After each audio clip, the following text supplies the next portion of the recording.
Cecil Martin. How are you, Cecil? I'm doing great, Declan. How are you doing? I am fantastic. How you finding Leeds so far? You know what? This is a great community. You know, I've never been to Leeds before. They have a nice city center. Got a chance to do some things up at the West Leeds Rugby Union Stadium. With Gridiron TV, we broadcasted the Bucks Championship. So what a great stadium. And so I look forward to seeing more of Leeds. I haven't seen as much as I want, but you know, this is a great sports bar we're at here at Shooters, and I've really enjoyed my time here.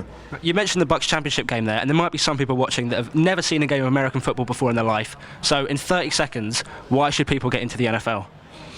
Well, I mean, getting into the NFL is a really tough thing, but why people should get into the sport of American football, whether it be, you know, supporting the local clubs here in Leeds, whether it be the Leeds Bobcats or the Leeds Academy of American Football, or just any organization that's involved in trying to grow the grassroots of American football.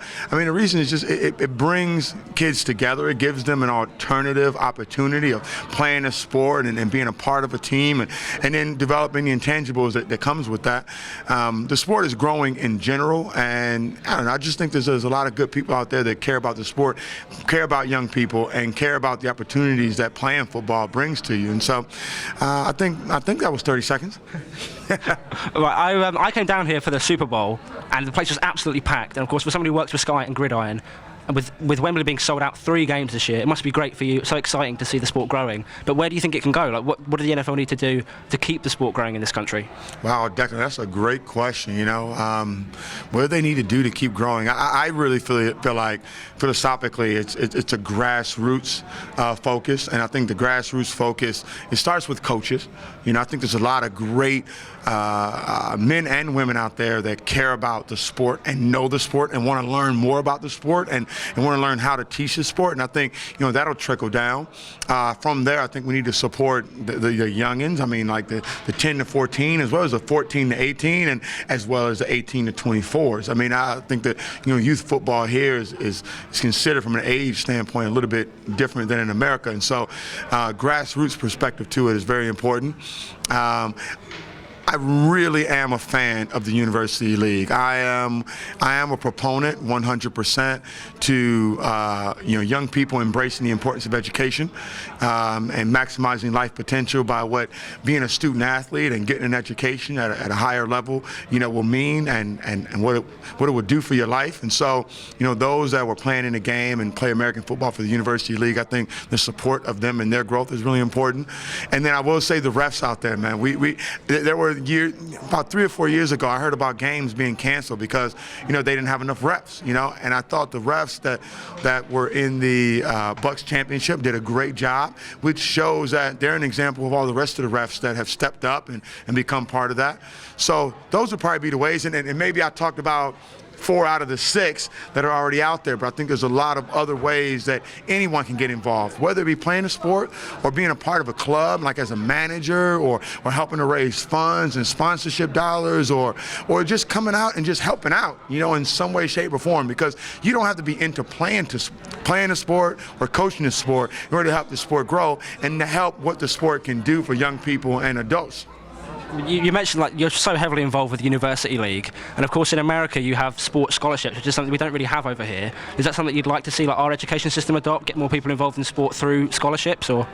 Well, I wouldn't say that I'm heavily involved with the University League. I'm a huge fan of the University League, and because of what it means, student athletes, right, and of all sports. I mean, you know, I'm involved in American football, but I played football, basketball, and track, you know, when I was in high school, all 4 years. And then at the University of Wisconsin-Madison, I did football and track and field and got a Big Ten championship, whereas you would have never, in track and field, whereas you would not have thought that I was going to go to a university and win a Big Ten championship, you know, in track and field. So I'm not part of it. I'm a big fan of it. And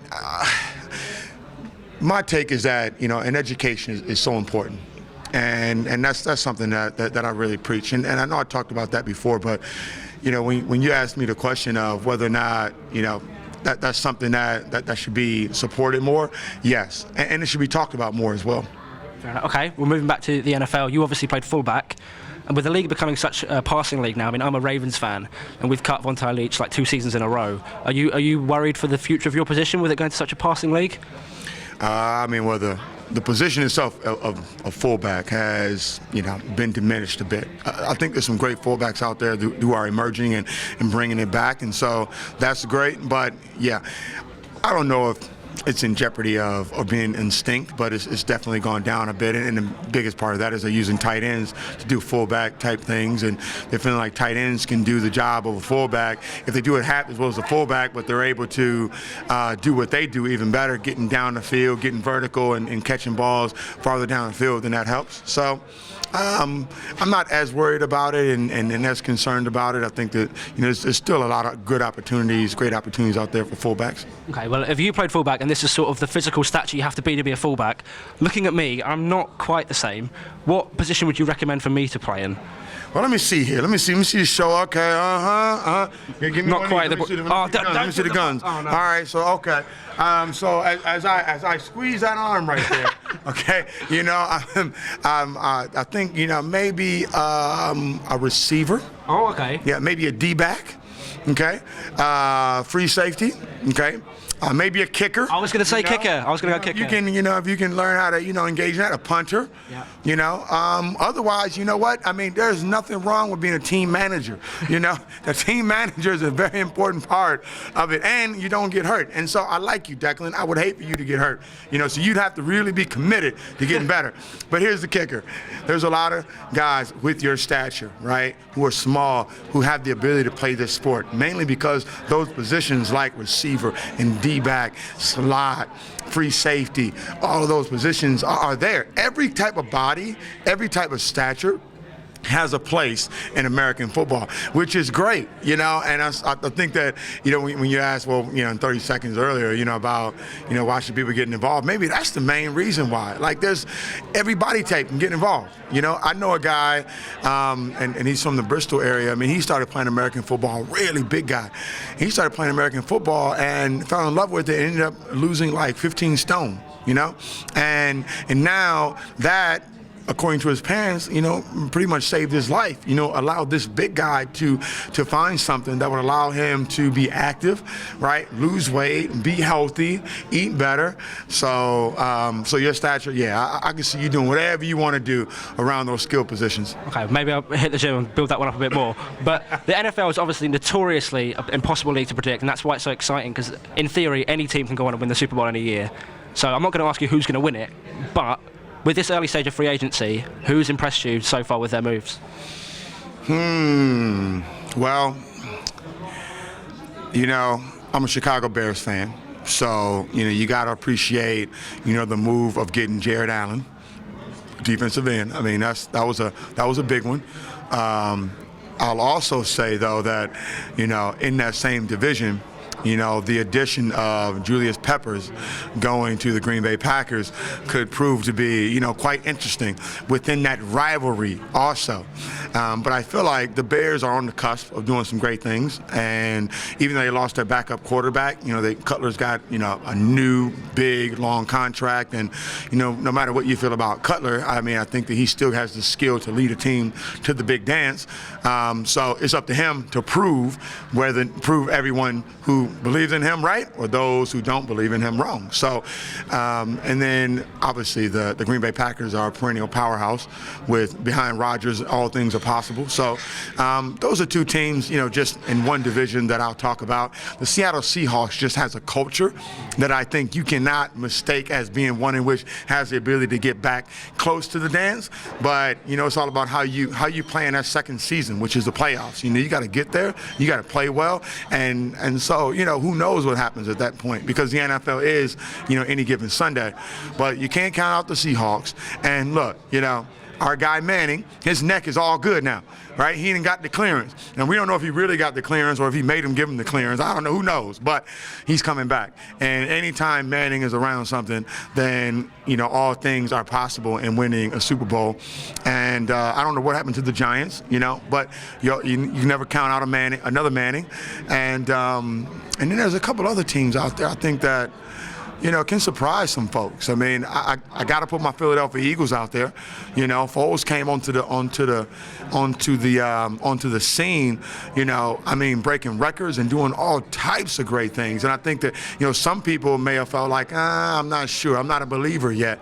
But I think that he proved that he's consistent enough that you got to believe something. You may not believe he's an Aaron Rodgers or that he is, the next coming, but you got to believe that he has something in him, and it's just up to him to prove, people who support him right or those who don't wrong. Well, it's going to be another great season, as it always is. Personally, I'm hoping my Ravens can do a little bit better. But as someone who obviously used to play, you now work in the media. Is that something you always saw yourself doing when you got out, and especially with your involvement with Gridiron and things like that? Is that something you always saw yourself doing when you retired? Well, you know what? And I'm glad you asked that, because number one, it's great doing an interview with students like you guys who are on the rise and trying to make things happen. Because I remember what it was like for me being at the University of Wisconsin-Madison and trying to figure out, what's the next steps. And I interned at a station, WB. It was Channel 15 in Madison, Wisconsin. And so I had an interest early on, and just like you guys have an interest, and that's why you guys are doing what you're doing. And then the path, almost went in a different direction.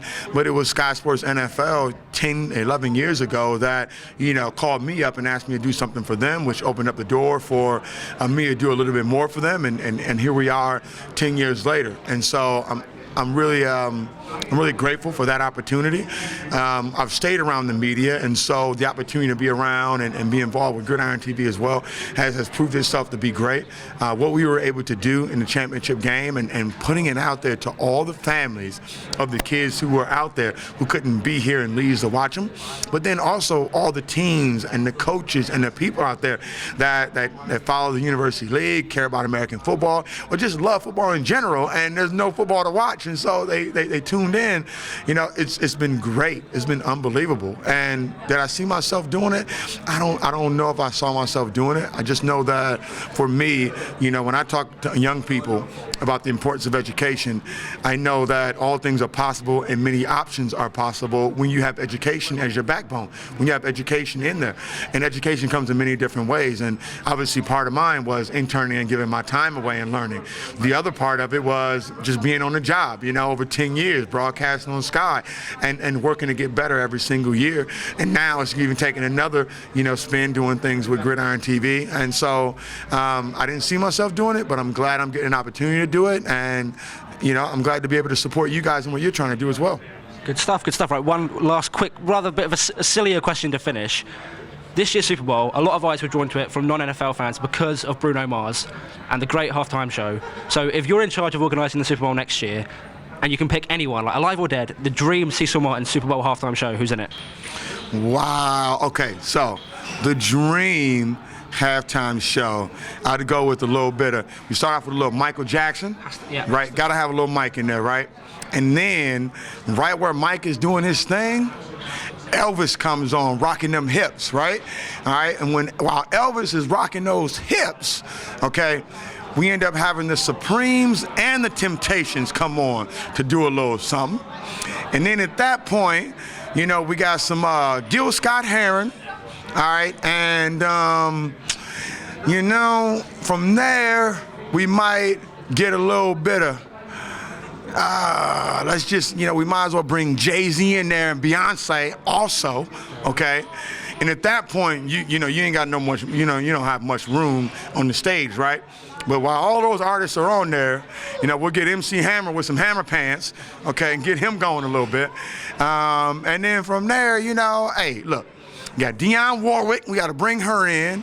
And then Shakira, we'll have her come shaking them hips a little bit.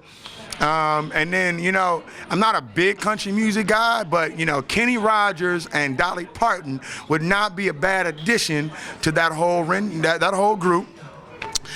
And then basically, man, from now, I think we're good right there. I think that is a halftime show that I think everyone would appreciate. Now, obviously, by the time they all got done, we'd probably be in the fourth quarter, so they'd have to figure out a way to play the game around the stage because all those people, it could be interesting. But then I feel like, honestly, Ray Charles and Stevie Wonder have got to come on with the glasses, right? And the piano, and my man with the harmonica, that's Ray Charles. And, that's Stevie Wonder also. But that's who it will be. That's who my people will be. I can't find much argument with that lineup. Absolute dream. But let me just expound upon something else. It's really important that I talk about this. My travel here to Leeds, being a part of Gridiron TV and our broadcast of the Bucks Championship was huge. But the time I got a chance to spend today with the Leeds Bobcats and the academy, all of the kids, as well as kids from all the teams part of American football in this area, has been tremendous. And I think the leadership in Leeds and this region is huge. And I look forward to coming back here and doing more. And I'm doing a tour, and that tour just entails me showing up and doing a combine and training session and really supporting the local American football community as a whole. All the different teams, university, senior league, and all the coaches coming together to really shine a light on what they're trying to do and try to raise the participation, and raise awareness about the sport and the opportunities around the sport. And I think, the more I can give back to everyone who watches our show and supports, Sky Sports NFL and Gridiron TV, the more I can give back, I think the more that validates all the opportunities that I've had. I didn't choose to come to United Kingdom to broadcast, but I feel like in all the opportunities I have to give back, validates those blessings and those opportunities. And so it's just important for me to mention those here in this Leeds community and those all over the United Kingdom I've gotten a chance to spend time with. And that goes to Bristol Aztecs and the Bristol Academy Community League. Sterling Klansman got a chance to win the championship last year. I've been around those guys for a long time. I did events in Birmingham. I've spent time with the British American Football Coaches Association in Loughborough. I've been to Kingston University. I've been to Essex and Bournemouth and Manchester, and so all these different communities. For me, it's just important for me to send a shout out to those guys. Durham, I was all the way at Woodham Academy. I know I'm missing some right now, but what's important and what I'm trying to convey is that I appreciate everything that I'm having the opportunity to be a part of, and I just look forward to getting to more communities and supporting everything that everyone is doing. That sounds good. Where can people find out where you're going next? I know you're on Twitter, but is there a website people can look up, see where Cecil's tour stops next? You know what? So I have not set my website up yet, my friends, but I need to do that. I know. So you just got to stick with me on Twitter, Cecil Martin 1, at Cecil Martin 1, and that's also my Instagram, at Cecil Martin 1. And so what I'll do is I'll be posting the flyers and the information in those places, but then the local communities, the local American football coaches and officials and people in those communities, we're putting them out in their own websites and things like that. And I would expect to have a website out in the next 8 weeks, but yeah, just follow me there on Twitter, Cecil Martin 1, and Instagram, Cecil Martin 1, and that's the best way to find out. Brilliant. Well, Cecil Martin, it's been absolutely great having you on Leeds TV in Shooters. Thank you so much for joining me.